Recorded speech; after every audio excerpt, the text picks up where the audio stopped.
عوف عليكم يا ولاد.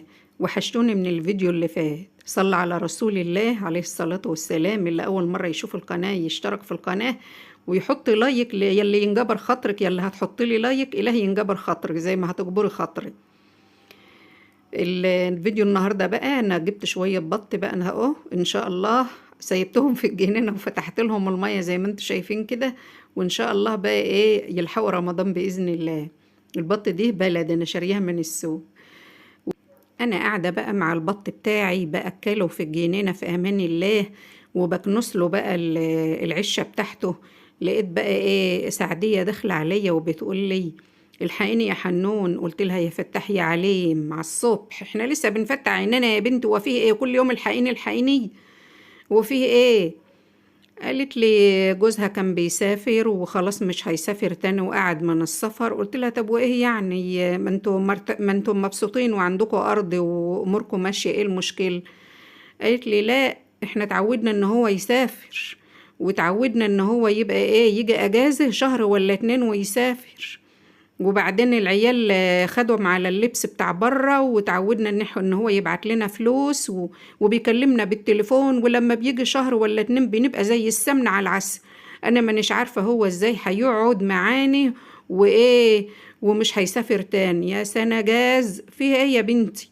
هو الراجل هيتنه طول عمره بره؟ ما هو كان هيجي يوم ويقعد ويرد لبيته ويرجع لعشه ويقعد في بلده ويستقر. هو هيتنه بره طول عمره؟ بقيت عمره هيقضيه بره؟ كفايه يا حبيبتي غربه، كفايه غربه. انت كبرت وهو كبر وعيالكوا كبروا، وعيالك بقوا عرايس وعرسان. عندك بنت على وش جواز بتتخطب، وعندك اسم الله عريس عايز يتجوز.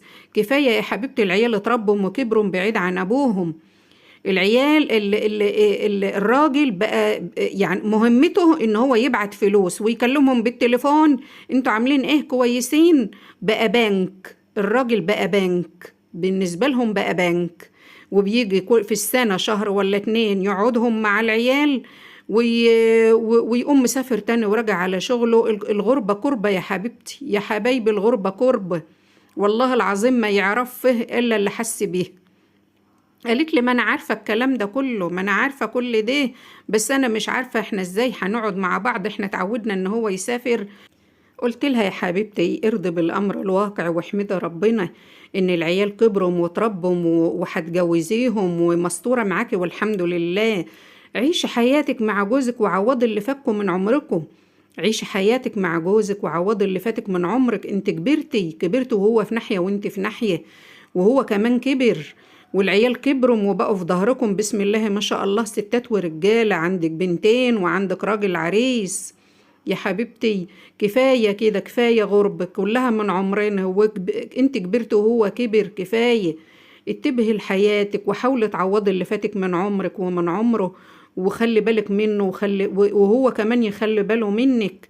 وكفاية يا حبيبتي غربة، ده كلها من عمرنا واحنا بنكبر ما بقى ناس صغيرين. وبعدين الفلوس مش كل حاجة، الفلوس مش كل حاجة. هو لما كان بره كان في جفا، كان في جفا البعيد عن العين بعيد عن القلب.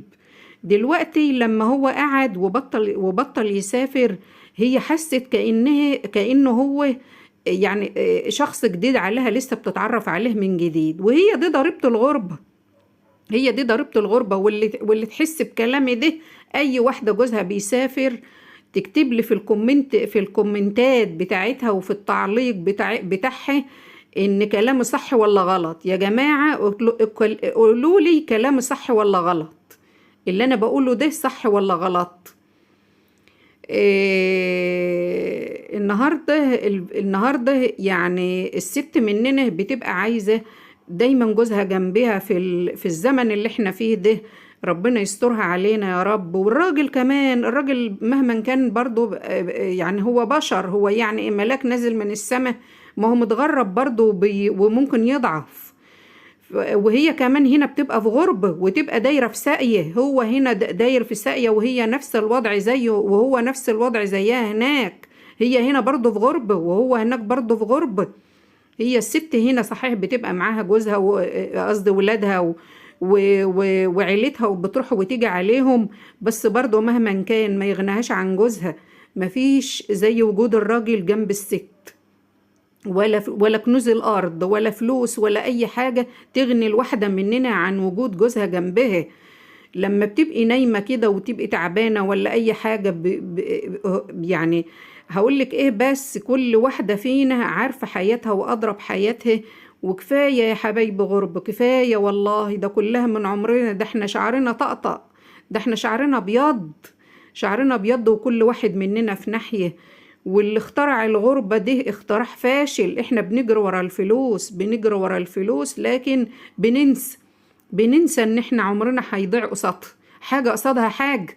عايزة فلوس، يبقى ضحي بعمرك وبشبابك وبجمالك، واحلى سنين عمرك بتروح وانت في ناحية وهو في ناحية. وايه، وعلشان ان انت تشتري ارض، تشتري شقق، تشتري مش عارفة ايه، عربية، تشتري ذهب، تكنزي. وفي الاخر بس هي دي سنة الحياة، هي الناس بتتغرب ليه؟ غصب عنها. ده بيبقى غصب، بتبقى العيشة هنا ضيقة. لكن لما ربنا يكرم بقى ويقون الاوان ان احنا نرجع، والطير يرجع لعشه، مفيش مشاكل ان احنا نرجع ونعيش ويبقى سرنا هادي وما نسمحش حد بينا، ونعيش حياتنا. وتعوضي يا حبيبتي اللي فاتك من عمرك. وكفاية يا حبيبتي غربة، كفاية بعد عن جوزك، وعيالك كبروا خلاص واسم الله بقوا عرايس. خلي بالك من صحتك، وخلي الأيام اللي جاية واللي فاضلة من عمرك وعمره ليك انت وهو وبس، ليك انت وهو وبس. اقعدي مع جوزك واتكلمي معاه، حسي من جواكي انك عروس، حسي من جواكي انك مخطوبة، مش كبرتي في السن وعيالك بيتجوزهم، لا. عوضي اللي فاتك من عمرك وعمره. قربي من جوزك وقربي منه، قربي منه قوي، عوضيه عوضيه عوضيه، عوضيه عن العمر اللي عدى منكم وفات من غير ما تحسوا به، وانتوا بتجروا ورا الفلوس، وانتوا بتجروا ورا الفلوس. يا حبيبتي والله العظيم فكري في كلام هتلاقيني بتكلم صح، وفدتكم بعافية. وده كان الفيديو بتاعنا النهاردة، واشوفكم على خير.